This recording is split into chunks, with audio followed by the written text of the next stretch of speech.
Hi dear students, welcome to NSM-LEARNING. Today we are going to start a poem, Ode to a Nightingale by John Keats. This poem is prescribed for the second semester English honors students in C4, British Romantic Literature. First of all, let us talk about the poet in brief.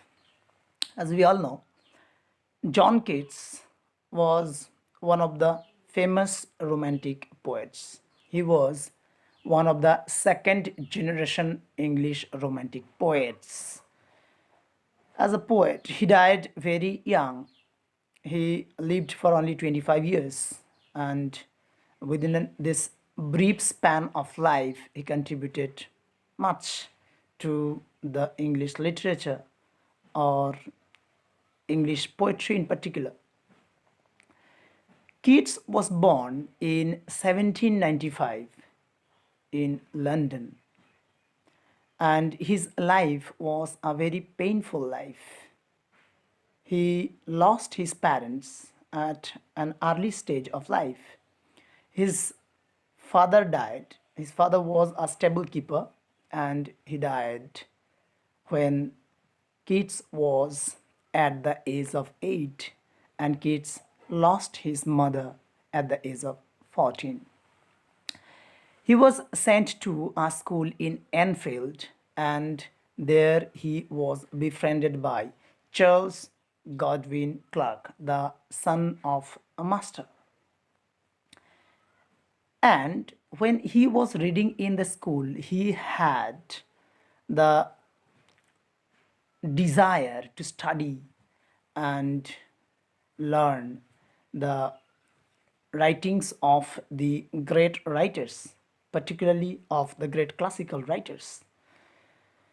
And this quest of learning the classical writers actually later on uh, gave him enough encouragement and opportunity to come in contact with the people of the literary circle.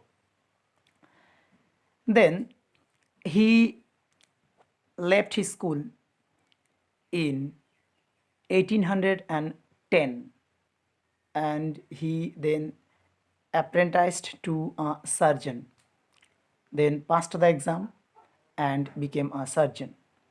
Practiced surgery in London till 1817.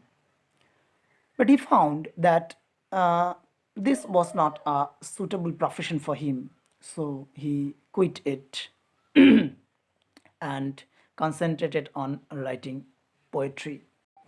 Then he got acquainted with the great literary persons of the age, namely Hazlitt, Godwin, Haydn, Shelley, Leigh Hunt.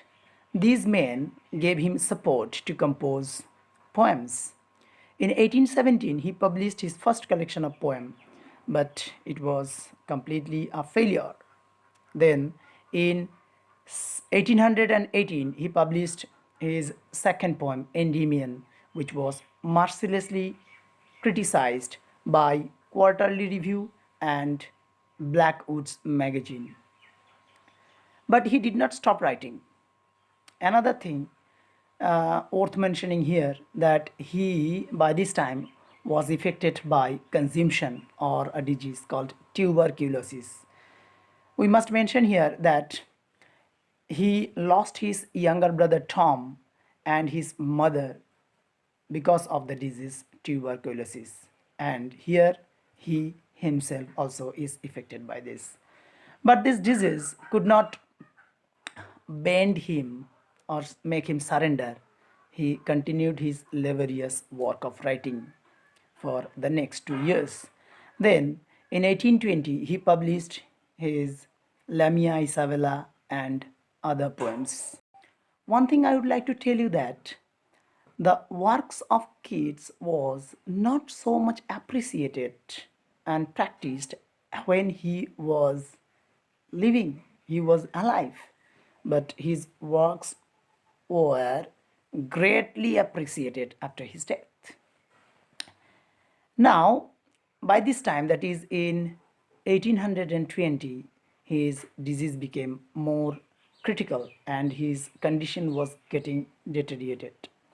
Another sad incident which is related to his life is that he earlier fell in love with Fanny Brown, and when his disease became critical, his stage became critical, and his condition was getting deteriorated, then Fanny Brown left him, rejected him, and this gave him a long lasting pain in his life. In 1820, he left for Italy, accompanied by his friend Chevron, and there in 1821 he died at Rome. Now, dear students, while we are discussing John Keats, we must not avoid few points which are very closely related to him. Firstly, the negative capability. What is negative capability? Negative capability is a term which was first used in 1817 by John Keats in a letter to his brother. According to him, the negative capability is the ability of the writer to accept mysteries, doubts, and uncertainties without any irritable reaching after facts and reason. So, negative capability, the word negative here is not used in a negative sense. Of course, it is a positive sense. It has been used in a positive sense. Shakespeare was the master of using this negative capability, but it was not so much recognized then. It was John Keats who gave the term recognition. So, for example, we see in the poem Ode to a Nightingale, Keats is well aware of his critical situation, that his brother died, he is very close to his death, but still he accepts everything and wants to be lost in an imaginary world of the Nightingale. So this is what can we take as an example of negative capability. Second thing is Hellenism. He was a master. Keats was a master of this art. He was a Hellenic writer. What is Hellenism? Hellenism, as we know, is a very closely related to the height of the Greek or classical culture. And in the poems of Keats, for example, in Ode to a Nightingale, we see the references. Many references has been taken from the Greek mythology, classical mythology.